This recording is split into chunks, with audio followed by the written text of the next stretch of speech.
busy week. So,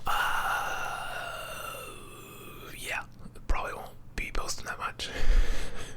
But I just made a hockey video, just before this one, so I'll post that one tomorrow. And that's what you'll get. You'll get this one, and then the one that comes tomorrow. But a lot of things have happened, a lot of updates. Update number 1, drinking A&W Zero. It's very good. It's not as good. I mean, it's not as good for you as Zevia because there's chemicals. And there's aspartame. I don't know how to pronounce that. Aspartame. There's also acyl sulfate potassium, which is also not good for you. So, a lot of not good stuff for you in this, but it's delicious. And I'm a big fan of it. I tried to not drink it that much, but I had to buy the cans because they didn't have the bottles in the store. And I was like, I want something fun to drink. And then I was like looking down the aisle and I was like, root beer. Root beer's delicious. So good. I love me some root beer. Anyway, so what all happened this week? Let's get you up. A lot happened. I did a lot of work, which is great. I'm working in with an ad agency that I thought kind of mostly got in-house people, but they hired me to do some photos, and then now they hired me for like 4 days worth of photos, which is like cha-ching, awesome, because I definitely gonna owe for taxes, and that's coming up here soon. I meet with my accountant on the 2nd of April, I think, so yeah, I gotta get some money together for that.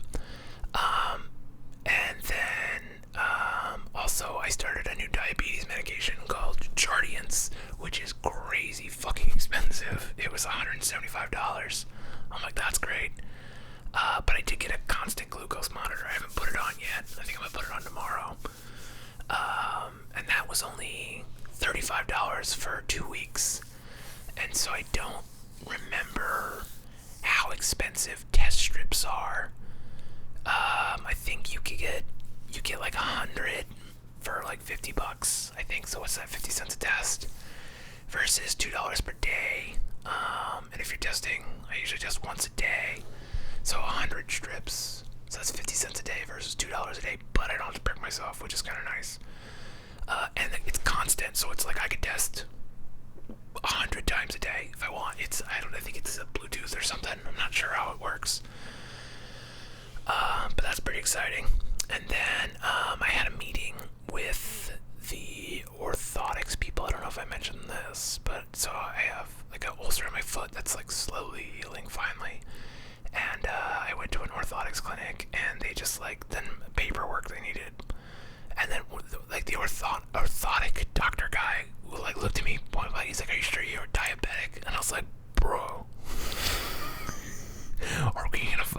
Is that how you want to start off this relationship? Are you questioning whether or not I have diabetes when I have part of my toe chopped off from this bullshit disease?" Like, which I really should have just been like, "Yeah, I used to weigh 100 pounds more than I do now, so like, it's still diabetic though." Because apparently I've learned some new stuff about diabetes. A reputable study, as far as I can tell, seems to think that if you lose enough visceral fat's the internal fat that's like around your organs, so think like fatty liver disease. If you can lose enough of that, which for most people would mean losing about 33 pounds or 15% of their body fat, which for me I think that's like 40 pounds maybe, you basically, the fat that's covering your pancreas is like inhibiting the insulin release. And so like that's part, like obviously insulin resistance is part of it. On this side is that your cells are too full of energy and they don't want to take any more. But then the other part is that the fat is kind of strangling the pancreas from the insulin getting out. So the working theory is that if you can walk back far enough, which this is supported by a lot of people who, like Dr. Jason Fung is one of them, who puts people on intermittent fasting protocols or long-term fasting protocols and is able to get people off medications. Essentially the idea is that if you can walk that back far enough, your metabolic system kind of restarts to a level where you're not undiabetic, but like your shit works so much better that like the medications aren't really necessary anymore. So like at that point, functionally, you're not really diabetic. And it's like as long as you can keep that fat off, but then, you know, as you get older, eventually it's probably going to come back. But still, your quality of life dramatically improved. Your expected mortality rate, you know, pushed down the line 10, 15, 20 years with fewer complications, which is good. I want that, so I'm going for it for me.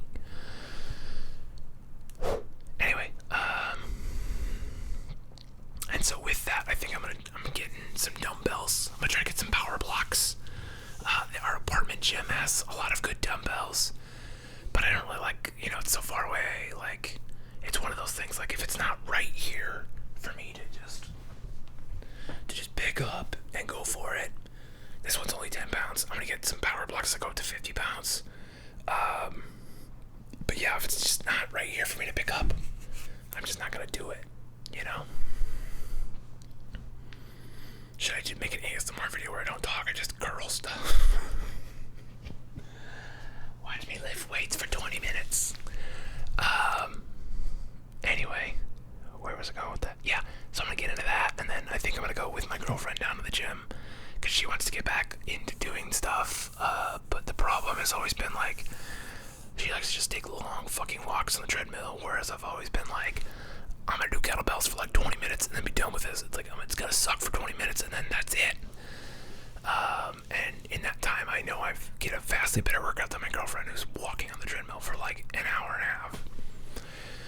So I'm trying to get her to lift weights too, just because like that's good for you. But anyway, if I can get like the dumbbell circuit going down there, and then I could just bring a kettlebell or a mace, then I'll be set. I'll be able to probably spend an hour down there and not get bored. I also got a new video game. I haven't started playing it yet. It's called Triangle Strategy. It's by the people that made Final Fantasy Tactics. So pretty nice, that game. I love that game. So I'm hoping this is very similar. And I'm hoping it either has a lot of replay value or it's a longer game, but it's a square game, so usually they're pretty long. And then I also have Final Fantasy Tactics on the Game Boy Advance. I don't know why I'm pointing at my closet, because that's where it is. And I got a Nintendo DS, so I can play Final Fantasy Tactics Advance too. So I got some video games that are portable. So that way, you know, worst case scenario, I just sit on the bike and aimlessly pedal, play my video games. Or I could bring my iPad down and I'm trying to work on doing like hand lettering and like illustrations, like atomic doodles. I don't know if you've heard of the term atomic essays. It's a thing on Twitter where people tweet these like mini essays, and people are doing atomic doodles now where they like take a concept and doodle it. And so it's like, you know, like one example I saw recently was like what it took to get you there, and it's like a car, and then it's like what it will take to get you to where you need to go, and that's like a rocket ship, and you're like, okay, yeah, like, you know, the thing that got you here won't get you there, you know, like eventually you have to change modalities to improve your quality of everything. Yeah, like a nasal, like, just dry. It's just dry lately. I played hockey today, so I don't know. Anyway, what else is going on? I have a lot of jobs lined up, which is cool, but also means it's harder for me to want to make videos, because I like to make videos really late. Like it's 12:30 in the morning on a Sunday, and it's like if I have to get up at like 7 a.m., it's hard for me to find like this window of time to make the video. Although I suppose I could always make the video and I don't have to edit it at that same time. I'm just making excuses for myself. And one of these days I'm gonna just try and see what it looks like with daylight coming through the windows. I'm sure it's probably fine. I can make it work, maybe. Or who knows, maybe just be a different look. Or I'll take my camera somewhere else and we'll get some new looks. Ooh, that's a burp. New investing. So there's I'm making a new investing move to monthly dividend paying ETFs. So break that down for people who don't know what investing is. Assuming you don't know anything about investing, I'll give you the quick version. So if you do know anything about investing, essentially a dividend is a company paying the shareholders a portion of the profits. Usually they come quarterly, but sometimes they come monthly. All of these stocks are monthly dividend payers, and they are all ETFs. And essentially what that is an exchange traded fund. Or is it electronically traded fund? I think it's exchange traded fund. Nevertheless, what it is it's an organization that collects money and they buy a whole bunch of stocks. So by having one stock ticker, as many shares as you want, you have a diversified portfolio that somebody is actively managing to some degree. So on the list we have DHS, SPHD, PGX, DIV, SDIV, which is the one I'm heaviest in, KBWD. So that's the 6. They pay every month dividends. And the idea, my kind of goal, is that if I could have enough of these monthly payers, and keep in mind that like one share, which might cost $40 or $50, is only giving you, 10 to 30 cents, but it's every month. So that adds up. If you have 1,000 shares, all of a sudden that's what, $10. Is that my math right on that? Is it $10 or is it $100? Let's see. Let's find out. So if your dividend is 10 cents and you have 1,000 shares, that's $100. So think about that. If you had 5,000 shares, which 5,000 shares, that's $150,000. So obviously this is a long-term game, but that's $500 in income you get. So that offsets. It starts to slowly offset expenses. And for freelance, like if I could get to the point where I'm collecting those dividends every month, a couple $100 here, a couple $100 there, I could start to say no to some jobs, and then I can focus more on doing YouTube stuff, which is cool. And then the YouTube stuff will make money too, and then I'll take the YouTube money and I'll put it into the stock market, and I'll keep doing the jobs that seem like good fits, and then stack it up. That's the goal. And then maybe I could buy a house, hopefully sometime before I'm 40. That's kind of the big goal right now, buy a house before I'm 40. I feel like I'm going fast today, maybe. Anyway, so that is, because right now this YouTube channel makes about $15 to $20 a month. My white noise channel, it seems to be growing quite well. It's up to like $450 a month, which is awesome. Like that's like most of our utility bills. Like that's pretty cool. That's like phone. That's definitely internet. Power. Yeah, that's pretty much all of our utilities get knocked out with that, I think. Yeah, phone, power, internet, and MUD, and then trash and water and all that shit. Yeah, that's probably all a little under $400. So, pretty cool. And what I'd really like, my short-term goal there is for YouTube to pay my rent, which, to be fair, it's gonna increase next month, I think. So I need to roughly triple that $450 number. Excuse me, to get to where it pays my rent. But if I could do that, that'd be fucking sweet. I'd be so stoked. So that's why I've also been starting to make moves, starting to write scripts, come up with ideas for my creativity creator channel, which is just my name. The link's in the bio down below if you want to go subscribe. That'd be super awesome because I need to get 1,000 subscribers and a shitload more watch time before I get up to monetization status there on that one. But that's gonna be a lot of like tutorials, I think, and then a little bit of like self-development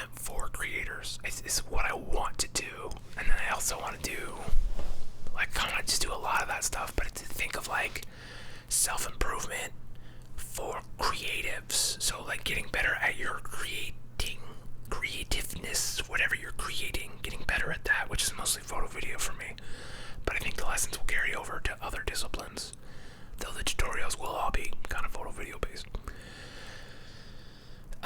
And then, that self-development, because that stuff gets me excited. I love that shit so much. Reading self-development books. And then I don't think there's one guy, his name's Austin Kleon. He kind of marries it in an interesting way.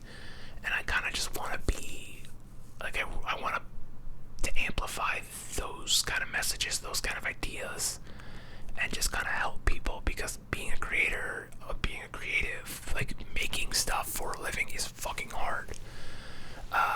It's not hard in the same way that working at fast food is also really fucking hard. Like, I know people are like, oh, it's a brainless job, and like sometimes it is, but like it's physically hard on your body. And creating can be too, but to just with like the whole idea of like the fast food guy knows what his schedule is next week and next month probably, whereas like a freelancer, I don't know. Like if I look at my calendar, if we pull open the calendar here, that's Google Maps. Calendar is below it. So like March, you can see all those dates. Can you see them? I'm not sure. Let me bring it closer. Focus on this. Let's use the manual focus. Focus. There we go. You can see all those little dots. Those are all jobs. But then you go to April, and you're like, there's a lot less dots in that month. And then you go to May, and you're like, oh, there's almost no dots there. So you're like, okay, like, so it causes some anxiety, especially when you have taxes due, and you're like, fuck, like I'm gonna owe money for sure this year. And then your car makes a strange noise, and you're like, fuck me, okay, now what? So that's why things like YouTube are great. Things like the stock market are great. I've also thought a little bit about doing like flipping, but I feel flipping kind of feels gross to me. The idea of like taking, I see it from both sides of the coin, because on one hand, you're like, I am going out, the value I'm creating is to go find the thing that this person over here wants, and that arbitrage of me buying a coffee mug at a garage sale for 50 cents that is worth $20 to somebody, like that's my time. How many garage sales do I go through where I get fucking nothing? Like probably a lot. You're probably putting in a lot of time there. But it's just still something about it just seems gross. Even though I know that person at the garage sale who doesn't sell that coffee mug is just gonna throw it the fuck away or take it to Goodwill. So that's something. But the other thing is like I don't know where I'd store all that stuff before it sells. And then also I just like the idea of like packaging it all up, like that just seems like a hassle. So I'm still looking for some other ways to make some side hustle money. Other than having 3 YouTube channels, which theoretically, if we could build them all up to the point where they're making, if they were each making $1,000, that'd cover pretty much all my living expenses, and I'd be set, and that'd be great. And then I could just do YouTube full time. And at that point, I probably wouldn't just be doing 3 channels. I'd probably have 3 main channels, and then I already have like 10 other fucking ideas for YouTube channels, and I'd be like, we're just fucking trying shit now, buddy. And then I would still do freelance work. That makes sense, just to have, the steady stream and to keep contacts, just in case something went wrong with the YouTube. And I think there'd be a good 6 to 12 month overlap period, maybe even 18 months, where I just took, pretending like YouTube wasn't making any money, or pretending like the freelance jobs were not paying me, and then just taking that money and just squirreling it away to build up that dividend fund to the point, because it's like if you could get to 50,000 shares, well, that's probably unrealistic. If you could get to $50,000 worth, that could be like 1,000 shares, and then that's like $100 a month. See, that's a little better analogy. And that's just $100 every month. It's just coming in. You're like, okay, good. That's something. So, yep. I think we just lost the light. Anyway, said, this week's gonna be a busy one again. So updates, we'll see. There might be fewer videos this week. Who knows? I'll try to make some for you. Maybe I'll make some short ones. Maybe I'll make some no talking ones, just to have something to post. But yeah, don't plan on giving up anytime soon, because I like doing this, and I appreciate the fuck out of all you people that are here watching. So, that said, thank you for watching. I hope everything's going well with you, and if not, that turns around for you real soon. And I'll see you next time.